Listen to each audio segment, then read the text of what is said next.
Salah satunya kayak di Ebisu sendiri kemarin sempat dari Aljazair menghubungin kita untuk pengen dapat ikan koi dari kita, dari Blitar terutama. Pertanyaannya adalah bisa nggak sih kita atau dari Blitar itu kirim ikan koi ke luar negeri dan Shangri-La sebagai partnernya untuk memfasilitasi itu. Tahun ini bisa kita mengajukan ke arah Uni Eropa dan sekitarnya. Itu monggo mau transaksi ke antara dari Indonesia ke India, Indonesia ke Jerman, monggo bisa. Saya bantu India, Amerika, terus Dubai juga banyak. Oke. Trackingnya banyak yang lain pokoknya. Kita pengamatan kok tiap hari di mana permintaan ikan itu yang banyak di negara mana kita kelihatan. Untuk ikan-ikan yang mau kita kirim. Terus yang uji lab itu nanti dari Shangri-La atau dari Shangri-La ya? Jadi semua prosedur persyaratan sudah dipenuhi Shangri-La. Intinya dari petani ataupun penjual ikan itu harus benar-benar sehat.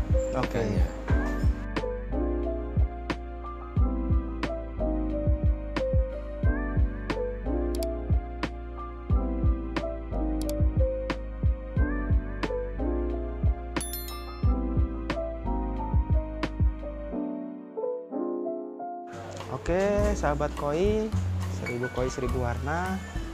Apa kabar? Nah, saya masih di Shangri-La kali ini. Nah, mungkin di video sebelumnya saya sudah bahas terkait standar gimana sih pengiriman ikan koi yang ada di Shangri-La dan seperti apa penanganan ikan koi yang ada di Shangri-La. Nah, pada video kita kali ini saya bahas soal bisa nggak sih Shangri-La ini saat kita ada orderan dari luar negeri untuk ekspor, terutama untuk ekspor. Nah, namun sebelum itu, sahabat koi yang baru menemukan channel ini boleh like, comment, and subscribe.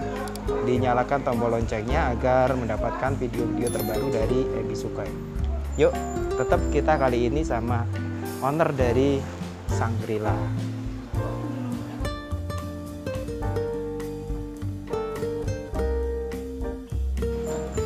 Nah, kembali lagi nih tetap sama ownernya dari Shangri-La. Oke,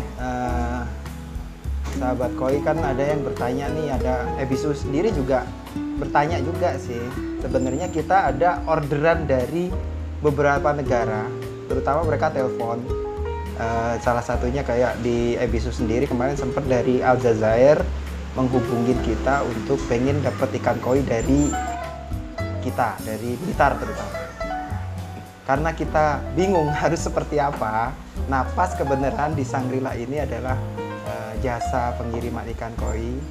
Nah, pertanyaannya adalah bisa nggak sih kita atau dari Blitar itu kirim ikan koi ke luar negeri dan Shangri-La sebagai partnernya untuk memfasilitasi itu. Oke, Om, seperti apa Om penjelasannya? Banyak juga Mas Budi untuk permintaan dari luar negeri ya. Iya. Banyak sih. Akan tetapi Shangri-La ini masih perizinnya lingkup di Asia.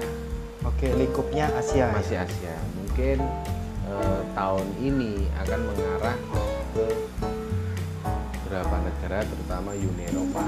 Oke, ini targetnya ya Om yang targetnya. Nah, untuk mungkin gini, seperti apa sih prosedur kalau kita ingin kirim ikan koi ke luar negeri? Oke. Ini terutama yang menjadi kendala besar bagi pelaku dealer ya, pelaku penjual, itu bisa menyambung langsung ke berbagai negara. Akan tetapi fasilitas perizinannya yang kurang. Oke, perizinannya. Buyer harus memiliki izin impor terutama. Jadi benar-benar ikan yang dikirim itu memang diawasi, tidak asal kayak kirim ke domestik ya. Oke. Nah, karena ikan koi itu media pembawa virus. Nah, harus hati-hati benar-benar. Sekali lolos ke luar negeri dan ditemukan virus, pembawa virus, itu akan di blacklist. Terutama dimusnahkan barang kita, ikan kita. Semuanya ya Om? Semuanya. Oke. Itu nggak apa-apa kita dimusnahkan ikannya. Yang berdampak sangat besar itu negara yang di blacklist sementara belum bisa dapat ekspor ke negara yang dituju. Karena berita itu memang secara langsung ya, karena pembawa virus, jangan sampai. Itu memang persaingan yang sangat ketat kita. Karena tidak semudah gitu loh, untuk membawa ikan ke luar negeri. Nah, mudah-mudahan tahun ini bisa kita mengajukan ke arah Uni Eropa dan sekitarnya. Nah, mungkin dari kita kayak penjual ikan koi dan petani ikan koi, yang utama Om, untuk yang disiapkan apa sih Om kalau kita mau ekspor kayak gitu? Terutama kesehatan, karantina harus benar-benar siap. Terus ikan itu pasti akan diujikan, dilabkan, di laboratorium. Itu sebelum berangkat itu Om? Sebelum berangkat, itu kurang lebih 3 hari atau 4 hari itu udah keluar hasil labnya. Kalau sudah dilabkan dan hasilnya itu tidak membawa virus atau sehat, dinyatakan sehat, ikan bisa dikirim. Itu tetap naungan pengamatan dari dinas terkait yang selingkupnya, seperti BKIPM di Jawa Timur, arahan tujuan adalah BKIPM Surabaya. Jadi kita yang akan dikirim ke mungkin di Jerman atau di Malaysia, Singapura, itu tetap dalam pengawasan BKIPM Surabaya. Karena kita lingkupnya masih Jawa Timur. Gitu. Memang kendala yang terbesar itu memang izin. Penerima tidak punya izin impor. Kita sudah nego, sudah oke, fix ya, dengan kapasitas kargo harganya sekian, oke deal, ternyata tidak punya izin, tidak bisa proses. Karena setiap negara itu punya aturan-aturan yang berbeda, terkait di dalam aturan pengiriman ikan. Itu kendalanya sih. Sebenarnya besar juga sih Om ya kalau untuk permohonan ikan dari Indonesia lah, terutama dari Blitar kayak gitu. Wah, banyak Mas. Banyak sebenarnya. Banyak sekali. Terutama kalau saya amati di tracking, saya nggak punya melihat tracking untuk ikannya. Itu India sebenarnya. Oh, India banyak sekali ya. India, Amerika, terus Dubai juga banyak. Trackingnya banyak yang lain pokoknya. Kita pengamatan kok tiap hari, di mana permintaan ikan itu yang banyak di negara mana kita kelihatan. Kita tracking dari Shangri-La ini.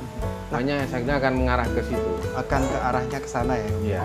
Nah, kalau untuk yang sekarang ini Shangri-La lebih ke beberapa negara Asia ini tadi ya Om ya? Iya. Yang sering Malaysia. Ke Malaysia? Iya. Nah, kalau sering sih pernah ke Malaysia. Oke. Tapi izinnya memang izin udah punya impor. Oh gitu, izin yang impor. Di Malaysianya ya? Iya. Berarti nanti dari semisal nih Ebisu ada pesanan ikan dari Malaysia.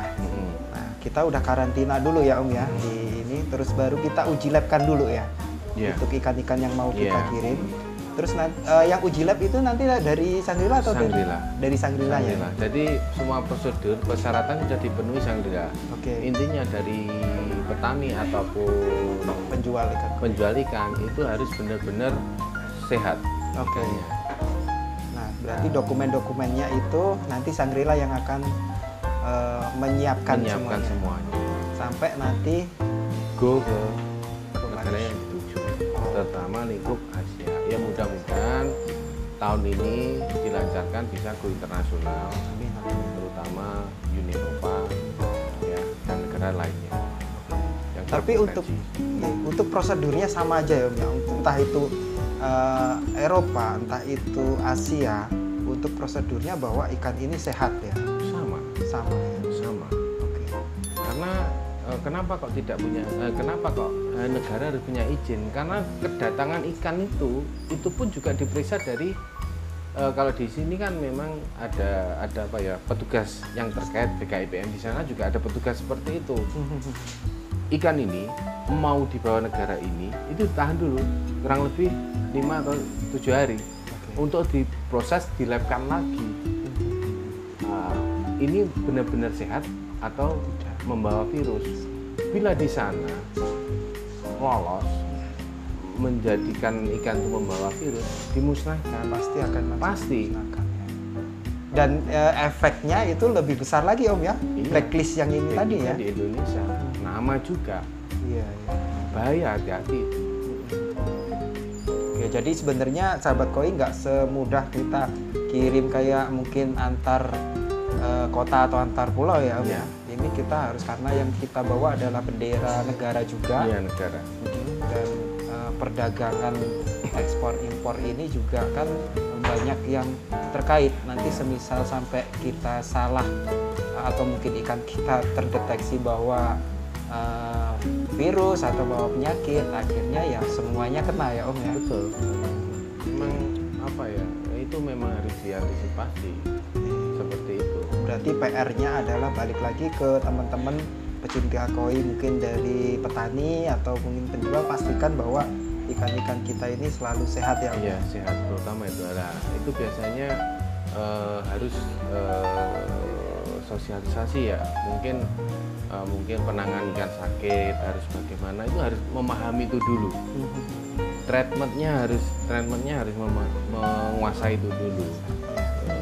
Saya bantu kok, pasti saya kira akan memberi penanganan ikan yang terbaik agar penerimaan ikan itu dari customer biar senang juga, Ya. tidak terbebani dengan sakit atau apa gitu. Dan continue-nya itu yang kita Betul. cari ya, karena Betul. kalau misal kita bisa ekspor dan ikan kita adalah lolos, berarti continue kita bisa kirim itu adalah yang kita akan dapatkan nantinya. Betul. Terutama satu kendala yang terbesar, kendala yang memang saat ini yang dirasakan itu perizinan yang ada di negara. Izin impor yang tadi, mendatangkan ikan dari negara lain. Nah, semisal nih kita mau ambil ikan dari Jepang, kita nggak bisa karena kita nggak punya izin impor, ya kan? Mungkin yang sudah punya izin di dealer ataupun di farm yang lain itu baru bisa, karena dia datangkan ikan pun dia juga ada pengamatan khusus dari Balai Karantina juga. Nggak boleh langsung ikan tuh masuk ke smartphone atau apa, mesti ada ruangan untuk karantina. Nah, itulah fungsi untuk izin tuh di situ. Izin sertifikat izin impor itu kan mendatangkan. Nah, itu yang kesulitan mungkin di sananya seperti itu, di negara lain. Kita bisa kok ekspor, bisa. Bisa ya Om ya. Dan ikan kita layak sebenarnya Om ya, kalau bicara Iya, soal layak. kualitasnya Iya, ya Om ya. layak.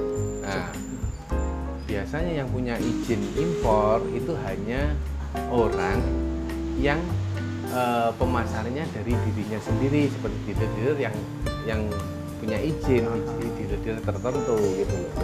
Kalau bagi para pelaku, penghobi itu pasti kan kesulitan Ya gitu loh. Mungkin cukup beli di sini aja yang punya izin impor. Bisa. Padahal ikan kita juga nggak kalah kualitas sih sebenarnya. Kalah. Oke, nah kita mungkin sahabat koi semua ya harus beri dukungan ke Shangri-La juga sih, berupa menjaga ikannya tetap sehat. Iya. Terus gimana caranya bahwa kita nanti semuanya bisa ekspor, terutama petani-petani di Blitar ya Om ya, dan difasilitasi oleh Shangri-La nantinya. Iya. Nah, ini mungkin Shangri-La sedang mengusahakan ke depannya Insya Allah. untuk bisa masuk ke Uni Eropa terutama. Iya. Kalau sudah pintunya terbuka ya Om ya, Iya. kita semua petani koi, penjual ikan koi yang ada di Blitar ini ya sangat terbantu sekali saat ada banyak customer yang ada dari luar negeri bisa masuk ke sana, kita ekspor ikan kita. Jadi kita ini setiap minggu kontes, ikan kita cakep-cakep, bagus-bagus. Kalau bisa ya dinikmati orang-orang dari luar negeri juga ya Om ya. Betul. Oke, siap. Nya memajukan lah, ayo menjembatani saja saya biar koi kita itu memang bisa untuk go internasional. Ya, Menjunjung para pelaku usaha, trader terutama, ya. dealer di sini. Jadi saya menghubungkan Oke. secara transparan dengan aturan-aturan yang ada, dengan perizinan yang ada. Oke, oke. Siap. Tidak asal-asalan. Monggo mau transaksi ke antara dari Indonesia ke India, Indonesia ke Jerman, monggo bisa. Ya. Saya bantu. Asalkan yaitu tadi aturan harus kita berlakukan dengan SOP yang benar. Siap, siap. Jangan asal-asalan. Siap, karena memang yang kita bawa benderanya bendera Indonesia, Iya. bendera semua breeder yang ada di semua Indonesia juga Iya. ya Om ya. Jadi oke, itu tadi sahabat koi. Jadi kita berharap nanti kita bisa ekspor semuanya, ikan-ikan kita bisa go internasional. Amin. Semuanya. Nanti kita saya akan datengin Sangrila lagi nanti. Tapi satu pesan, Oke, siap. ini Sangrila untuk buat semuanya, Mas. Oke, siap. Bukan untuk pribadi saya. Ini Sangrila ini memang buat edukasi untuk bersama, buat semuanya. Kembali ke para pelaku usaha. Usaha lagi, iya benar. Jadi sebagai penjembatani lah itu aja. Siap, Ya. siap. Ya kita saling support ya Om ya, Ya. agar nanti ikan kita juga bisa, ya kita sebagai breeder, sebagai penjual ya pengennya ikannya ya terjual semua kan kayak gitu. Ya. Nah tapi juga kita harus saling bantu juga buat teman-teman yang sebagai kayak kargo seperti ini untuk gimana caranya bisa menjadi partner kita Ya. untuk bisa menjadikan mimpi kita untuk bisa ekspor. Oke Om, terima kasih Ya. atas informasinya. Semoga nanti sahabat-sahabat koi juga lebih terbuka pikirannya amin. bahwa seperti apa sih proses pengiriman itu. Sebenarnya pengen banyak ngobrol, cuma waktunya juga yang harus kita ini. Nanti suatu saat saya akan datang yang di Surabaya terutama Ya, Om ya. boleh. Saya pengen tahu seperti apa sih repackingnya, seperti apa sih uji labnya yang ada di sana sebelum ikan-ikan itu terbang ke berbagai pulau yang ada di Indonesia, Iya. bahkan bisa kalau nanti ekspor ya bisa seperti Bisa. apa ke luar negerinya. Iya. Oke, Om, terima kasih atas waktunya. Oke, sahabat koi, itu tadi obrolan saya terkait ekspor ikan koi. Nah, bagi sahabat koi yang baru menemukan channel ini, boleh di like, subscribe, dan ditekan tombol loncengnya agar mendapatkan informasi terbaru dan video-video terbaru dari Ebisu Koi. Oke, 1000 koi 1000 warna, cari ikan koi berkualitas di Ebisu Koi tempatnya.